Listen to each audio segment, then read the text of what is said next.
عسلامة يا جماعة، إن شاء الله تكونوا بخير. اليوم جيتكم بوصفة جديدة. حبيت نبارطاجي معاكم وصفة شوربة برغل، ويمكن برشا تعرفوها يمكن لا، ما هي إلا مهم أستوس تاع شوربة الشعير. أنا حطيت 4 كعبيت طماطم في الميكسور، وباش نرحيهم أنا راني الحق شربتي نحبها كان بالطماطم حية هكا، طماطم مرحية، وبلوس نزيد معاها هكا شوية طماطم محكوك ما بنتها ما تجي كان بالطماطم مكعب. هاكا بقيت نرحي فيها لين تولي ليكيد،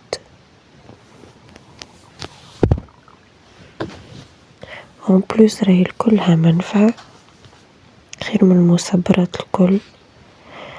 زيد في سيدي رمضان ماذا بينا ناكلو هكا حاجة صحية.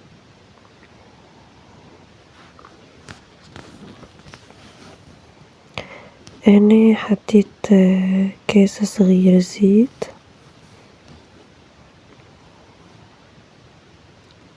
باش نزيد عليه شوية زيت وبريسك كاس وربع زيت. خليت الزيت يسخن بالكدا،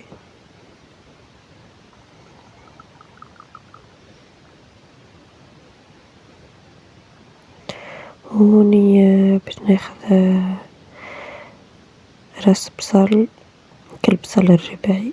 يبان ان الشوربة مش نورمال، الحق انا نحب حاجة اسمها بصل في الماكلة.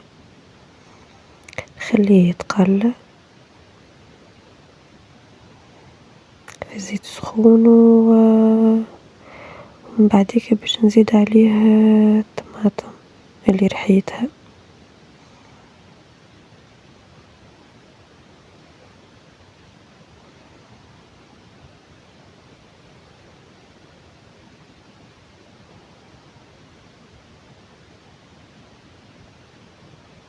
أنا نعرف إنه فما معانا هنا برشا مبتدئات وماذا بيهم يتعلموا وصفات سهلين. إن شاء الله ما نكونش طولت عليكم في الفيديو، حاولت نوصل لكم لو ماكسيموم، وإن شاء الله تتعلموا وتاخذوا فكرة أكثر.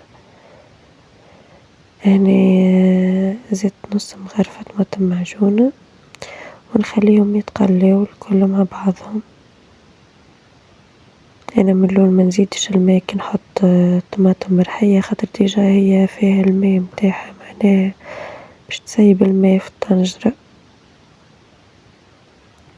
أنا اللحم متاعي مكنجل حطيته في الماء ما يخسرني الوقت، ما ذابش الكل، دونك هكا يذوب مع السخانة. وحطيت مغرفة ونص فلفل أحمر. أنا الفلفل متاعي حار شوي خاطر في دارنا ناكلو الماكلة حارة، ما انتما كيف ما تحبوا. مع نص مغرفة ملح ونص مغرفة كركم وشوية فحات. يعني فوالا عندي كاس صغير برغل. سينو يا جماعة احنا راو في رمضان بالاخص رانا ناكلو كان شوربة البرغل، خاطرها بنينة بنينة بنينة على الاخر. نبقاو هنا نقليو فيهم من غير ما نزيدو الماء، نقليوهم شوي وما تخافوش راهو الفلفل ما يتحرقش، خاطر كيف ما قلت لكم الطماطم ديجا فيها الماء متاعها. باش نزيد معاهم الحمص، ديجا سبقت ونفخت وانا في الليل، وهنا باش نزيد الماء نمرق مرة واحدة هكا. ديجا اللي رحيت فيها هي اللي زدت عليها الماء، حتى شي ما يضيع راهو.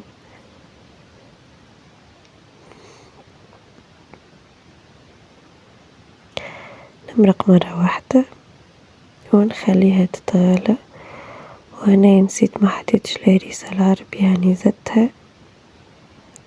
ديجا الهريسة العربي تعرفوا انه هي فيها جو بنين على الاخر، تزيد تفوح لنا الماكلة. شوي فلفل أكحل، خليوها تتغلى شوي، كلين تشد روحها بالكدا وتقرب باش تقرزيتها. فوالا كيما قاعدين تراو.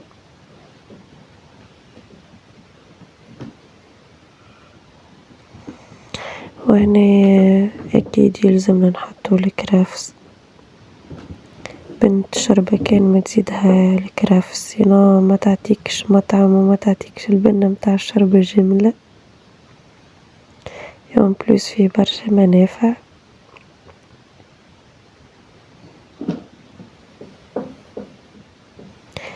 وهنا خذيت سنة ثوم ومعاهم شوية فاح. أنا الثوم ديما نحب نحطه في الآخر الحق، ما نحطش أنا الثوم من الأول جملة، خاطر فيه منفعة ما يلزمهاش تمشي كان حطيته من الأول المطعم والمنفعة متاعه يمشي ويذوب ويتبخر، كم المستحسن تحطهم في الآخر. وأنا شربتي حضرت، نودكم ولنشاهيكم بنة عالمية، إن شاء الله تجربوها وإن شاء الله تعجبكم.